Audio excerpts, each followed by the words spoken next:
नमस्कार साथियों, स्वागत है आप सभी को आज के क्लास में। तो कैसे हैं आप सभी लोग। उम्मीद करता हूं कि आप सभी लोग बहुत ही अच्छे होंगे। तो साथियों, अगर बात करें आज के क्लास के बारे में दोस्तों, तो आज हम लेकर आए हैं रेलवे ग्रुप डी 2026 एग्जाम के लिए नए पैटर्न पर आधारित विज्ञान के 60 बहुत ही महत्वपूर्ण प्रश्न, जो कि आपकी तैयारी को और ही बेहतर बनाएगी। तो दोस्तों, आज की क्लास शुरू करने से पहले आपसे छोटा सा अनुरोध है कि अगर अभी तक आपने चैनल को सब्सक्राइब नहीं किया है तो सब्सक्राइब कर लें, वीडियो को लाइक कर दें और हो सके तो अपने दोस्तों के पास शेयर भी कर दीजिए। तो दोस्तों, बिना समय गंवाए बढ़ते हैं आज के प्रश्न की ओर। तो देखते हैं कि आज के प्रश्न आप सभी के लिए कैसा होने वाला है। तो आइए देखते हैं प्रश्न संख्या 1 को। तो प्रश्न संख्या 1 कहता है दोस्तों कि मानव शरीर में कौन सा कोशिकांग अपने स्वयं के डीएनए और 70S राइबोसोम दोनों रखता है। क्या दोस्तों, कि मानव शरीर में कौन सा कोशिकांग है जो कि अपने स्वयं के डीएनए और 70S राइबोसोम दोनों रखता है। तो वह है दोस्तों माइटोकॉन्ड्रिया। कौन सा है दोस्तों? माइटोकॉन्ड्रिया कोशिकांग है जो कि अपने स्वयं के डीएनए और 70S राइबोसोम दोनों का रखता है। और माइटोकॉन्ड्रिया को ही कोशिका का ऊर्जा गृह कहा जाता है दोस्तों, यानी कि पावर हाउस ऑफ सेल कहा जाता है। क्या कहा जाता है? पावर हाउस ऑफ सेल कहा जाता है, यानी कि option number B is the right answer हो जाएगा दोस्तों। आइए देखते हैं प्रश्न संख्या 2 को। तो प्रश्न संख्या 2 कहता है दोस्तों कि निम्नलिखित में से कौन सा एंजाइम अमाशय में निष्क्रिय रूप में स्रावित होता है। क्या दोस्तों, कि निम्नलिखित में कौन सा एंजाइम है जो कि अमाशय में निष्क्रिय रूप में स्रावित होता है दोस्तों? तो वह है दोस्तों पेप्सिनोजन। क्या दोस्तों? पेप्सिनोजन, यानी कि option number C is the right answer हो जाएगा दोस्तों। पेप्सिनोजन है जो कि प्रोटीन का पाचन करता है। क्या करता है? प्रोटीन का पाचन करता है दोस्तों। तो इसका राइट आंसर हो जाएगा दोस्तों ऑप्शन नंबर सी। आइए देखते हैं प्रश्न संख्या 3 को। तो प्रश्न संख्या 3 कहता है दोस्तों कि मानव रक्त में ऑक्सीजन का लगभग कितना प्रतिशत हीमोग्लोबिन के साथ ऑक्सी हीमोग्लोबिन के रूप में परिवहन होता है दोस्तों? तो कितना होता है दोस्तों? इसका उत्तर आप लोग कमेंट करके जरूर बताइएगा कि मानव रक्त में ऑक्सीजन का लगभग कितना प्रतिशत हीमोग्लोबिन के साथ ऑक्सी हीमोग्लोबिन के रूप में परिवहन होता है दोस्तों? तो होता है दोस्तों 97% जो कि ऑक्सीजन है जो हीमोग्लोबिन के साथ ऑक्सी हीमोग्लोबिन के रूप में परिवहन करता है। और बाकी का 3% है जो कि प्लाज्मा में घुला रहता है दोस्तों। कहाँ घुला रहता है? प्लाज्मा में। तो आइए देखते हैं प्रश्न संख्या 4 को।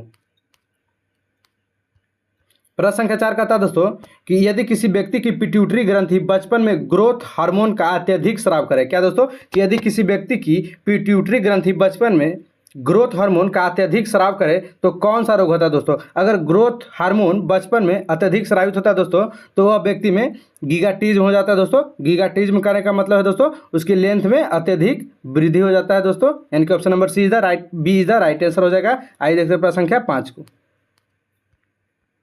तो प्रश्न संख्या 5 कहता है दोस्तों कि डीएनए प्राकृतिक के दौरान आरएनए प्राइमर बनाने का कार्य कौन सा एंजाइम करता है। क्या दोस्तों, कि डीएनए प्राकृतिक के दौरान आरएनए प्राइमरी बनाने का कार्य कौन सा एंजाइम करता है दोस्तों? तो है दोस्तों प्रीमेज। कौन सा दोस्तों? प्रीमेज, यानी कि option number B is the right answer हो जाएगा। आइए देखते हैं प्रश्न संख्या 6 को।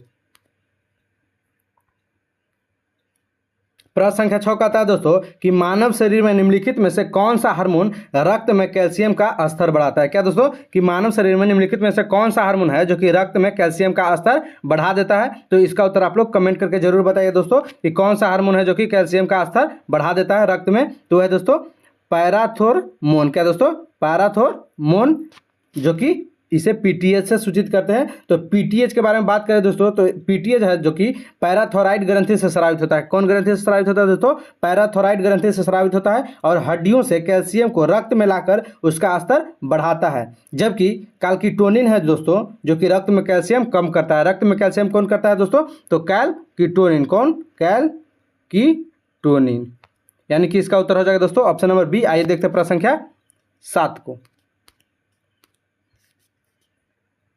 तो प्रश्न संख्या 7 कहता है दोस्तों कि निम्नलिखित में से कौन सा कोशिका चक्र का सबसे लंबा चरण है। क्या दोस्तों, कि कोशिका चक्र का सबसे लंबा चरण कौन है दोस्तों? तो है दोस्तों जीवन फेज। क्या दोस्तों? जीवन फेज, यानी कि option number A is the right answer हो जाएगा दोस्तों। आइए देखते हैं प्रश्न संख्या 8 को।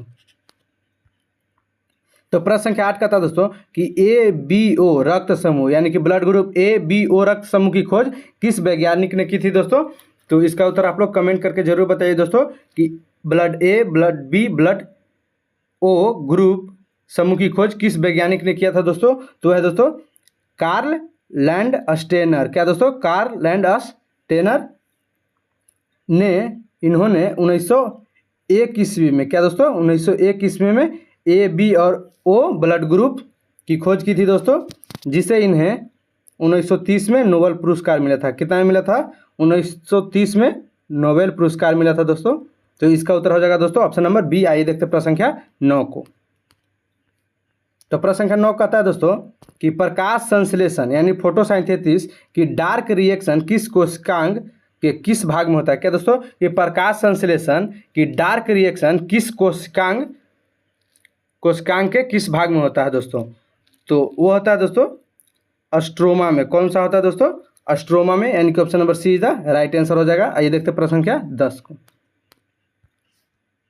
तो प्रश्न संख्या 10 कहता है दोस्तों कि मानव शरीर में सबसे अधिक मात्रा में पाए जाने वाला प्लाज्मा प्रोटीन कौन सा है दोस्तों? क्या दोस्तों? कि मानव शरीर में सबसे अधिक मात्रा में पाया जाने वाला प्लाज्मा प्रोटीन कौन सा है दोस्तों? तो इसका उत्तर आप लोग कमेंट करके जरूर बताइए दोस्तों। और यह भी बताइएगा कि आज का क्लास आप सभी को कैसा लग रहा है दोस्तों। और अगर इस क्लास का PDF आप लोग को चाहिए तो मेरा नंबर 9546111051 पर मैसेज करिएगा दोस्तों कि सर हमें PDF चाहिए, तो हम आप लोग को PDF उपलब्ध करवा देंगे दोस्तों। तो दोस्तों कहता है मानव शरीर में सबसे अधिक मात्रा में पाए जाने वाला प्लाज्मा प्रोटीन कौन सा है दोस्तों? तो यह है दोस्तों अल्बुमिन। क्या दोस्तों? अल्बुमिन, यानी कि option number B is the right answer दोस्तों, जो कि प्लाज्मा का सबसे अधिक पाए जाने वाला प्रोटीन है, इसी में है दोस्तों। आइए देखते हैं प्रश्न संख्या 11 को। प्रश्न संख्या 11 का दोस्तों मानव में DNA रेप्लिकेशन, क्या दोस्तों? मानव में DNA रेप्लिकेशन के दौरान ओकाजाकी, क्या दोस्तों? ओकाजाकी फ्रैगमेंट्स किस स्ट्रैंड पर बनते हैं? क्या दोस्तों? ओकाजाकी फ्रैगमेंट किस स्ट्रैंड पर बनते हैं दोस्तों? तो इसका उत्तर आप लोग कमेंट करके जरूर बताइएगा दोस्तों। तो दोस्तों वह होता है दोस्तों कि लैगिंग, क्या दोस्तों? लैगिंग स्ट्रैंड पर बनता है, यानी कि option number be the right answer हो जाएगा। आइए देखते हैं प्रश्न संख्या 12 को। तो प्रश्न संख्या 12 कहता है दोस्तों कि यदि किसी व्यक्ति में ADH, क्या दोस्तों? यदि किसी व्यक्ति में ADH की कमी हो जाए तो कौन सा रोग होता है? ADH की कमी से दोस्तों हो जाता है डायबिटीज इंसिपिडस। क्या दोस्तों? डायबिटीज इंसिपिडस, यानी कि option number B is the right answer हो जाएगा। आइए देखते हैं प्रश्न संख्या 13 को। तो प्रश्न संख्या 13 कहता है दोस्तों कि मनुष्य में ATP का सर्वाधिक उत्पादन किस कोशिकांग में होता है दोस्तों? तो मनुष्य में ATP का सर्वाधिक उत्पादन किस कोशिकांग में होता है दोस्तों? तो यह इजी प्रश्न है दोस्तों, इसका उत्तर आप लोग कमेंट करके जरूर बताइएगा दोस्तों कि मनुष्य में ATP का सर्वाधिक उत्पादन किस कोशिकांग में होता है? तो वह तो दोस्तों माइटोकॉन्ड्रिया में, यानी कि option number B is the right answer. आइए देखते हैं प्रश्न संख्या 14 को। प्रश्न संख्या 14 का था दोस्तों कि निम्नलिखित में से कौन सी कोशिका सामान्य परिस्थितियों में मिटोसिस द्वारा विभाजित नहीं होती है दोस्तों? कौन सा कोशिका है जो कि सामान्य परिस्थितियों में मिटोसिस द्वारा विभाजित नहीं होती है दोस्तों? तो वह दोस्तों न्यूरॉन, जो कि मस्तिष्क के कोशिका है दोस्तों, जो कि इसका सामान्य परिस्थितियों में भी मिटोसिस द्वारा विभाजित नहीं होता है, इसलिए मस्तिष्क का चोट हाली ठीक नहीं होता है दोस्तों। यानी कि माथा का दर्द, माथा में अगर चोट लग जाए तो उसका दर्द हाली ठीक नहीं होता है, यानी कि option number C is the right answer होगा दोस्तों प्रश्न संख्या 14 के। आइए देखते हैं प्रश्न संख्या 15 को। तो 15 कहता है दोस्तों कि मानव शरीर में सबसे अधिक मात्रा में कौन सी प्रतिरक्षी पाई जाती है? क्या दोस्तों? यानी कि इम्यूनोग्लोबिन। क्या दोस्तों? इम्यूनोग्लोबिन कौन सी पाई जाती है दोस्तों? तो इसका उत्तर आप लोग कमेंट करके जरूर बताइएगा। तो है दोस्तों IgG। क्या दोस्तों? IgG, यानी कि option number D is the right answer. आइए देखते हैं प्रश्न संख्या 16 को। प्रश्न संख्या 16 कहता है दोस्तों कि निम्नलिखित में से कौन सा एंजाइम DNA रेप्लिकेशन के दौरान RNA प्राइमर को हटाता है? क्या दोस्तों? DNA रेप्लिकेशन के दौरान RNA प्राइमर को हटाता है, तो है दोस्तों DNA पॉलीमरेज स्टेज 1। क्या दोस्तों? DNA पॉलीमरेज स्टेज 1, यानी कि option number B is the right answer हो जाएगा। आइए देखते हैं प्रश्न संख्या 17 को। प्रश्न संख्या 17 कहता है दोस्तों कि पौधे में जल का सबसे अधिक परिवहन किस ऊतक द्वारा होता है दोस्तों? तो पौधे में जल की परिवहन की बात करें दोस्तों तो जाइलम है, जो कि जड़ों से जल और खनिज लवण को परिवहन करता है दोस्तों, यानी कि इसका राइट आंसर हो जाएगा option number B, sorry option number B xylem. तो आइए देखते हैं प्रश्न संख्या 18 को। प्रश्न संख्या 18 का दोस्तों कि निम्नलिखित में से कौन सा हार्मोन रक्त में ग्लूकोज का स्तर बढ़ाता है? क्या दोस्तों? कि वो ऐसा कौन सा हार्मोन है जो कि रक्त में ग्लूकोज का मात्रा बढ़ाता है दोस्तों? तो है दोस्तों ग्लूकाजोन। क्या दोस्तों? ग्लूकाजोन।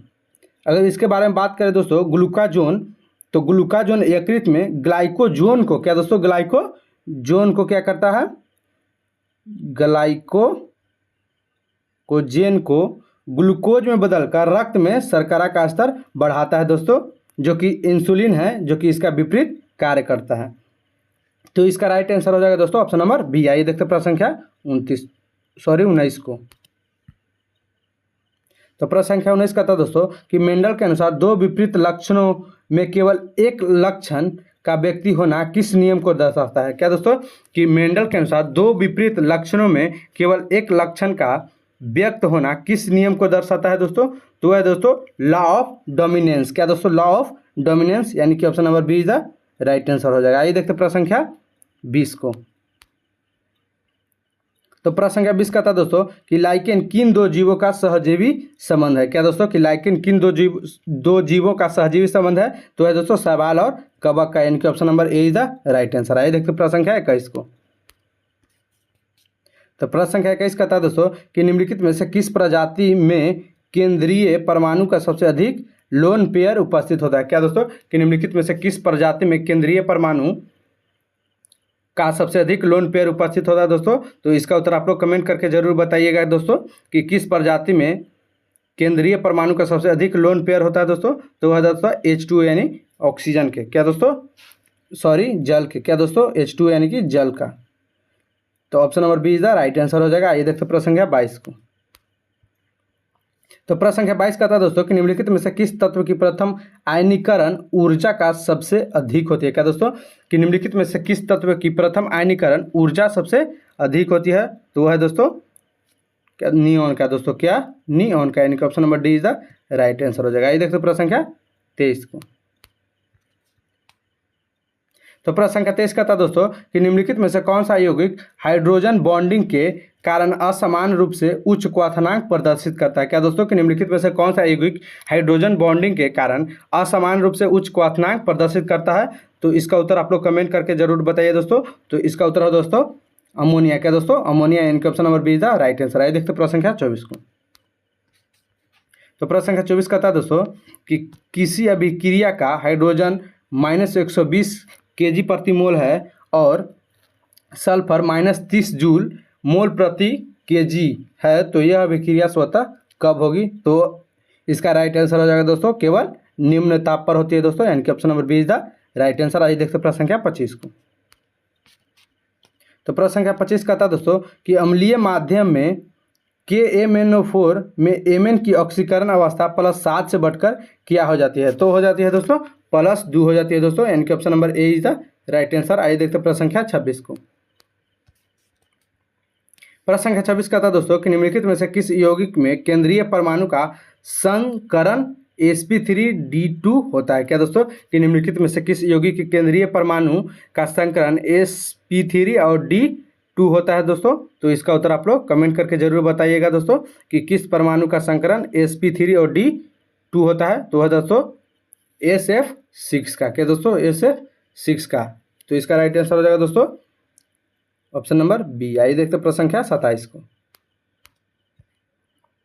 तो प्रश्न संख्या 27 का था दोस्तों कि निम्नलिखित में से कौन सा विलयन सबसे अच्छा विद्युत चालक होता है। क्या दोस्तों, निम्नलिखित में से कौन सा विलयन सबसे अच्छा विद्युत चालक यानी बेस्ट कंडक्टर है, तो है दोस्तों NaCl का विलयन। किसका, NaCl का विलयन, यानी नमक का विलयन। तो इसका राइट आंसर होगा दोस्तों ऑप्शन नंबर सी। आइए देखते प्रश्न संख्या 28 को।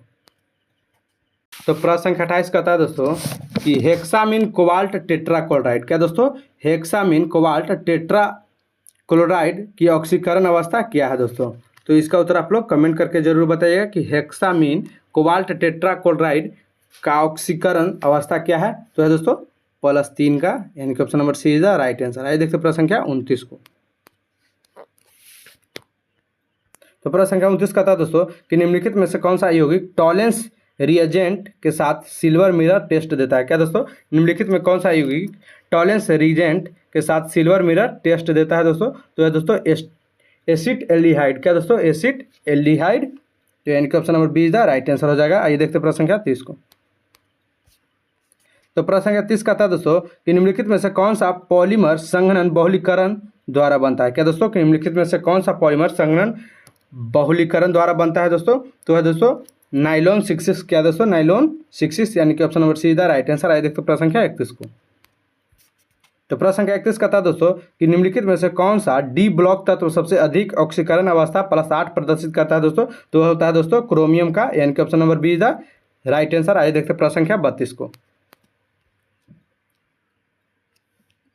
प्रश्न संख्या 32 का था दोस्तों कि निम्नलिखित में से कौन सा यौगिक जियोमेट्रिकल आइसोमरिज्म नहीं दिखाता है। क्या दोस्तों कि निम्नलिखित में से कौन सा यौगिक जियोमेट्रिकल आइसोमेरिज्म नहीं दिखाता है, तो इसका उत्तर हो जाएगा दोस्तों, आप लोग कमेंट करके जरूर बताइए कि वैसा कौन सा है दोस्तों जो कि आइसोमेरिज्म नहीं दिखाता है, तो वह दोस्तों ऑप्शन नंबर सी। क्या दोस्तों, ऑप्शन नंबर सी इसका राइट आंसर हो जाएगा। ये देखते प्रश्न संख्या 33 को। प्रश्न संख्या 33 का था दोस्तों कि निम्नलिखित में से कौन सा यौगिक लुकास रिएजेंट के साथ तुरंत धुंधलापन देता है। क्या दोस्तों, निम्नलिखित में से कौन सा यौगिक लुकास रिएजेंट के साथ तुरंत धुंधलापन देता है दोस्तों, तो है दोस्तों टेट्रा ब्यूटाइल एल्कोहल। क्या दोस्तों, टेट्रा ब्यूटाइल एल्कोहल यानी कि option number C is the right answer. आइए देखते प्रश्न संख्या 34 को। तो प्रश्न संख्या 34 का था दोस्तों कि ग्लूकोज का कौन सा परीक्षण उनकी अपचायक, क्या दोस्तों, अपचायक प्रकृति सिद्ध करता है। क्या दोस्तों, कि ग्लूकोज का कौन सा परीक्षण उसकी अपचायक प्रकृति सिद्ध करता है दोस्तों, तो है दोस्तों टॉलेंस टेस्ट। क्या दोस्तों, टॉलेंट टेस्ट यानी कि option number B is the right answer. आइए देखते प्रश्न संख्या 35 को। प्रश्न संख्या 35 का था दोस्तों कि निम्नलिखित में से कौन सी गैस अम्लीय वर्षा के लिए मुख्य रूप से उत्तरदायी है। क्या दोस्तों, अम्लीय वर्षा के लिए मुख्य रूप से कौन सी गैस उत्तरदायी होता है दोस्तों, तो होता है दोस्तों सल्फर ऑक्साइड। क्या दोस्तों, सल्फर डाइऑक्साइड यानी कि option number B is the right answer. तो आज का क्लास कैसा लग रहा है दोस्तों, अगर अच्छा लग रहा है दोस्तों तो आप लोग चैनल को सब्सक्राइब कर दीजिए, वीडियो को लाइक कर दीजिए और हो सके तो अपने दोस्तों के पास शेयर भी कर दीजिए। तो आइए देखते प्रश्न संख्या 36 क्या कहता है दोस्तों हॉल हेरियोल्ट। क्या दोस्तों, हॉल हेरियोल्ट प्रक्रिया द्वारा किस धातु का निष्कर्षण किया जाता है दोस्तों, हॉल्ट हेरियोल्ट प्रक्रिया द्वारा किस धातु का निष्कर्षण किया जाता है दोस्तों, तो है दोस्तों एल्युमिनियम को। किसको, एल्युमिनियम को, यानी कि option number C is the right answer. आइए देखते प्रश्न संख्या 37 को। तो प्रश्न संख्या 37 कहता है दोस्तों कि निम्नलिखित में से सबसे प्रबल अपचायक एजेंट कौन सा है। क्या दोस्तों, निम्नलिखित में से सबसे प्रबल अपचायक एजेंट कौन सा है दोस्तों, तो वह है दोस्तों sodium, option number B is the right answer. आइए देखते प्रश्न संख्या 38 को। तो प्रश्न संख्या 38 कहता है दोस्तों कि एथीन में प्रत्येक कार्बन परमाणु का संकरण क्या होता है। क्या दोस्तों, एथीन में प्रत्येक कार्बन परमाणु का संकरण क्या होता है दोस्तों, तो होता है दोस्तों sp2। क्या दोस्तों, S और P2, option number B is the right answer. आइए देखते प्रश्न संख्या 39 को। प्रश्न संख्या 39 कहता है दोस्तों कि निम्नलिखित में से कौन सा विटामिन जल में घुलनशील है। क्या दोस्तों, कि निम्नलिखित में से कौन सा विटामिन जल में घुलनशील है, तो है दोस्तों विटामिन ए और विटामिन बी कम्प्लेक्स होता है, सॉरी विटामिन सी और विटामिन बी कम्प्लेक्स होता है जो कि जल में घुलनशील होता है, और बाकी होता है जो दोस्तों जो कि वसा में घुलनशील होता है। तो यानी कि इसका आंसर हो जाएगा option number D vitamin C, और बाकी तीनों है जो कि वसा में घुलनशील होता है दोस्तों। तो आप लोग याद रखिएगा। तो 39 का सही उत्तर हो जाएगा दोस्तों ऑप्शन नंबर डी। आइए देखते प्रश्न संख्या 40 को। तो प्रश्न संख्या 40 कहता है दोस्तों कि निम्नलिखित में से किस तत्व का इलेक्ट्रॉनिक विन्यास असमान है। क्या दोस्तों, कि निम्नलिखित में से किस तत्व का इलेक्ट्रॉनिक विन्यास असमान है दोस्तों, तो वह है दोस्तों क्रोमियम का। किसका, क्रोमियम का, यानी कि option number B is the right answer हो जाएगा। आइए देखते प्रश्न संख्या 41 को। प्रश्न संख्या 41 कहता है दोस्तों कि किसी चालक की प्रतिरोधकता निम्न में से किस पर निर्भर करती है दोस्तों, तो प्रतिरोधकता होती है जो कि पदार्थ की प्रकृति एवं तापमान पर निर्भर करती है दोस्तों, पदार्थ की प्रकृति एवं तापमान पर, यानी कि option number C is the right answer. आइए देखते प्रश्न संख्या 42 को। प्रश्न संख्या 42 कहता है दोस्तों कि एक इलेक्ट्रॉन 100 वोल्ट विभवांतर से गुजरता है तो उसकी प्राप्त गतिज ऊर्जा कितनी होगी दोस्तों। तो जैसा कि हम लोग जानते हैं दोस्तों कि एक इलेक्ट्रॉन v वोल्ट से गुजरने पर, क्या दोस्तों, एक इलेक्ट्रॉन v वोल्ट से गुजरने पर 1 eV ऊर्जा प्राप्त करता है, 1 eV गतिज ऊर्जा प्राप्त करता है। तो इसी प्रकार 100 वोल्ट विभवांतर जब गुजरेगा दोस्तों तो 100 eV ऊर्जा प्राप्त करेगा, यानी कि option number A is the right answer. आइए देखते हैं प्रश्न संख्या 43 को। प्रश्न संख्या 43 कहता है दोस्तों कि यदि किसी उत्तल लेंस की क्षमता 5 डायोप्टर हो तो उसकी फोकस दूरी क्या होगी। तो दोस्तों उत्तल लेंस की क्षमता यानी कि P बराबर होता है दोस्तों 1/f। तो हम लोग कर देंगे दोस्तों सॉल्यूशन इसका 1/5, यानी कि कट जाएगा दोस्तों 0.20 यानी कि 20 सेंटीमीटर। दोस्तों हम लोग पहले भी इस प्रश्न को पिछले क्लास में देख चुके हैं, यानी कि इसका आंसर हो जाएगा ऑप्शन नंबर बी। आइए देखते हैं प्रश्न संख्या 44 को। प्रश्न संख्या 44 कहता है दोस्तों कि निम्नलिखित में से कौन सी विद्युत चुंबकीय तरंगों की आवृत्ति सबसे अधिक होती है। क्या कहती है दोस्तों, निम्नलिखित में से कौन सी विद्युत चुंबकीय तरंगों की आवृत्ति सबसे अधिक होती है दोस्तों, तो वो होती है दोस्तों गामा रेज की, यानी कि गामा किरण की आवृत्ति सबसे अधिक होती है, यानी कि option number D is the right answer. आइए देखते हैं प्रश्न संख्या 45 को। प्रश्न संख्या 45 कहता है दोस्तों कि ट्रांसफर किस सिद्धांत पर कार्य करता है। क्या दोस्तों, ट्रांसफर होता है ट्रांसफॉर्मर जो कि किस सिद्धांत पर कार्य करता है दोस्तों, तो होता है दोस्तों विद्युत चुंबकीय प्रेरण के सिद्धांत पर कार्य करता है, इनके option number B is the right answer. आइए देखते हैं प्रश्न संख्या 46 को। 46 कहता है दोस्तों कि यदि किसी गैस का परिमाण स्थिर रखते हुए तापमान दोगुना कर दिया जाए तो दाब पर क्या प्रभाव पड़ेगा। क्या दोस्तों, यदि किसी गैस का परिमाण स्थिर रखते हुए तापमान दोगुना कर दिया जाए तो दाब पर क्या प्रभाव पड़ेगा दोस्तों, तो दाब भी क्या हो जाता है, दोगुना हो जाता है दोस्तों, यानी कि option number B is the right answer. आइए देखते हैं प्रश्न संख्या 47 को। 47 कहता है दोस्तों कि पी प्रकार यानी पी टाइप अर्धचालक में बहुसंख्यक आवेश वाहक कौन होते हैं। क्या दोस्तों, बहुसंख्यक आवेश वाहक कौन होते हैं दोस्तों, तो वे होते हैं दोस्तों होल। क्या होते हैं दोस्तों, होल्स, यानी कि option number C is the right answer. आइए देखते हैं प्रश्न संख्या 48 को। 48 कहता है दोस्तों कि किसी वस्तु का कोणीय संवेग कब संरक्षित रहता है। क्या दोस्तों, किसी वस्तु का कोणीय संवेग कब संरक्षित रहता है दोस्तों, तो जब बाह्य आघूर्ण शून्य हो। क्या दोस्तों, जब बाहर के आघूर्ण शून्य हो तब, यानी कि option number B is the right answer. आइए देखते हैं प्रश्न संख्या 49 को। 49 कहता है दोस्तों कि प्रकाश के व्यक्तीकरण की घटना किस बात का प्रमाण है। क्या दोस्तों, कि प्रकाश के व्यक्तीकरण का घटना किस बात का परिमाण है, तो वो होता है दोस्तों प्रकाश का तरंग स्वरूप। क्या दोस्तों, प्रकाश का तरंग स्वरूप, यानी कि option number B is the right answer. तो दोस्तों बताइएगा आज का क्लास आप सभी को कैसा लग रहा है। अगर अच्छा लग रहा है दोस्तों तो मेरा चैनल को सब्सक्राइब कर दीजिएगा। तो आइए देखते हैं प्रश्न संख्या 50 क्या कहता है निम्नलिखित में से किस नियम के अनुसार। क्या दोस्तों, निम्नलिखित में से किस नियम के अनुसार कृष्णिका, क्या दोस्तों, कृष्णिका द्वारा उत्सर्जित कुल ऊर्जा उसके परम ताप के चौथे घात के समानुपाती होती है। क्या दोस्तों, निम्नलिखित में से किस नियम के अनुसार कृष्णिका द्वारा उत्सर्जित कुल ऊर्जा उसके परम ताप के चौथे घात के समानुपाती होता है दोस्तों, तो होता है दोस्तों स्टेफन बोल्ट्जमैन लॉ के तहत। क्या दोस्तों, स्टेफन बोल्ट्जमैन लॉ के तहत, यानी कि option number C is the right answer. आइए देखते हैं प्रश्न संख्या 51 को। प्रश्न संख्या 51 का था दोस्तों फोटो इलेक्ट्रिक प्रभाव। क्या दोस्तों, फोटो इलेक्ट्रिक प्रभाव की सही व्याख्या सबसे पहले किस वैज्ञानिक ने की थी। क्या दोस्तों, फोटो इलेक्ट्रिक प्रभाव की व्याख्या सबसे पहले कौन वैज्ञानिक ने किया था दोस्तों, तो वे थे दोस्तों अल्बर्ट आइंस्टाइन, यानी कि option number B is the right answer. आइए देखते हैं प्रश्न संख्या 52 को। प्रश्न संख्या 52 का था दोस्तों कि किसी रेडियोधर्मिता तत्व का अर्ध आयु 8 दिन है। क्या दोस्तों, किसी रेडियोधर्मिता तत्व का अर्ध आयु 8 दिन है, तो 32 दिन बाद मूल पदार्थ का कितना भाग शेष रहेगा। 32 दिन बाद मूल पदार्थ का कितना भाग शेष रहेगा, तो इसका उत्तर आप लोग कमेंट करके जरूर बताइएगा दोस्तों। तो होगा दोस्तों इसका सही होगा 1/16 भाग शेष रह जाएगा, यानी कि option number D is the right answer. है देखो प्रश्न संख्या 53 को। प्रश्न संख्या 53 का था दोस्तों कि निम्नलिखित में से किसका एसआई मात्रक हेनरी है। क्या दोस्तों, हेनरी है जो कि प्रेरकत्व का होता है दोस्तों इंडक्टेंस। क्या दोस्तों, इंडक्टेंस का होता है, इनका option number B is the right answer. है देखते प्रश्न संख्या 54 को। तो 54 का था दोस्तों कि यदि किसी एसी परिपथ में कुल शुद्ध प्रेरक लगा हो तो धारा और वोल्टेज के बीच कला अंतर कितना होगा। क्या दोस्तों, यदि किसी एसी परिपथ में कुल शुद्ध प्रेरक लगा हो तो धारा और वोल्टेज के बीच कला अंतर कितना होगा दोस्तों। तो इसका उत्तर आप लोग कमेंट करके जरूर बताइएगा दोस्तों कि कितना होगा। तो होगा दोस्तों 90 डिग्री का अंतर होता है दोस्तों, यानी कि option number C is the right answer. आइए देखते प्रश्न संख्या 55 को। 55 का था दोस्तों कि पृथ्वी के चुंबकीय क्षेत्र का क्षैतिज घटक कहाँ अधिकतम होता है। क्या दोस्तों, कि पृथ्वी के चुंबकीय क्षेत्र का क्षैतिज घटक कहाँ अधिकतम होता है दोस्तों, तो वो होता है दोस्तों भूमध्य रेखा पर, यानी कि option number C is the right answer. आइए देखते प्रश्न संख्या 56 को। प्रश्न संख्या 56 कहता है दोस्तों कि लेजर का कार्य सिद्धांत किस पर आधारित है। तो लेजर है जो कि इसका कार्य सिद्धांत प्रेरित उत्सर्जन पर आधारित होता है, यानी कि option number B is the right answer होगा। आइए देखते प्रश्न संख्या 57 को। 57 कहता है कि निम्नलिखित में से कौन सा कण विद्युत रूप से उदासीन होता है। क्या दोस्तों, कौन सा कण होता है जो कि विद्युत रूप से उदासीन होता है, तो वो होता है दोस्तों गामा किरण, यानी कि गामा रेज। आइए देखते इसका राइट आंसर हो जाएगा ऑप्शन नंबर सी। आइए देखते प्रश्न संख्या 58 को। तो 58 कहता है कि पीएन जंक्शन डायोड को फॉरवर्ड बियास में जोड़ने पर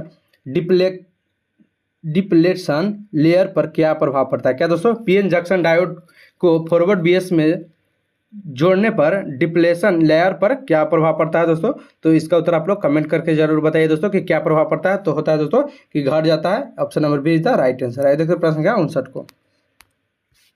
तो प्रश्न संख्या 59 कहता है दोस्तों कि यंग्स डबल सीट एक्सपेरिमेंट में फ्रिंग विथ किस पर निर्भर नहीं करती है? क्या दोस्तों, यंग्स डबल स्लिप्ड एक्सपेरिमेंट में फ्रिंग विथ किस पर निर्भर नहीं करती है दोस्तों?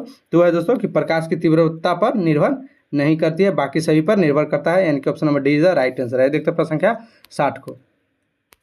तो दोस्तों यह आज का लास्ट प्रश्न है दोस्तों।